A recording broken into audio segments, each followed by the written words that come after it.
L'histoire se répète chez le Varéor. Malgré leurs efforts, les Sherbrookoises n'arrivent pas à gagner face aux formations de leur conférence depuis le début de la saison. Les dernières en lice, les volleyeuses du Rouge et Or de l'Université Laval qui l'ont emporté en 3-7 dimanche après-midi au pavillon Université. Tout comme dans le match de vendredi face aux Marquettes de l'Université McGill, les protégés de Normand Bouchard vont faire du jeu inégal, permettant à leurs rivales d'imposer le rythme dans chacun des 3 sets disputés. Malgré une spectaculaire remontée tard à la deuxième reprise, les Sherbrookoises n'ont jamais été en mesure de menacer leurs adversaires.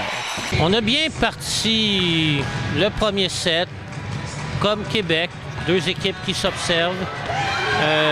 Ça a été encore une question. Québec a fait beaucoup moins d'erreurs. On a commencé un peu trop tard le match, mais il faut rester positif dans le sens qu'on a été vraiment très combattantes à chacun de nos matchs. Mais ce qui est arrivé à plusieurs reprises, c'est qu'on partait les matchs vraiment très tard. On les a toujours bien finis, donc pour la prochaine moitié de saison, il va falloir construire là-dessus.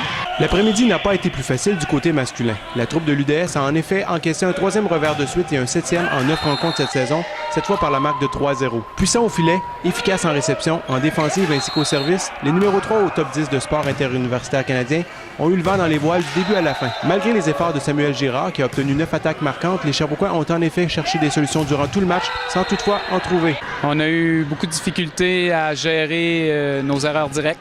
Beaucoup d'erreurs au service, beaucoup d'erreurs à l'attaque. C'est difficile de prendre du rythme.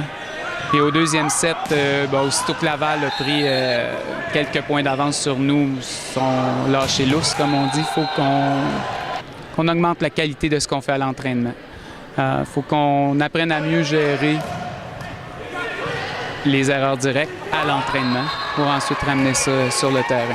Les 2 formations du Varéor auront l'occasion de se reprendre le 15 janvier prochain alors que les Carabins de l'Université de Montréal seront en visite au pavillon Université. C'était Pascal Morin pour Varéor Télé.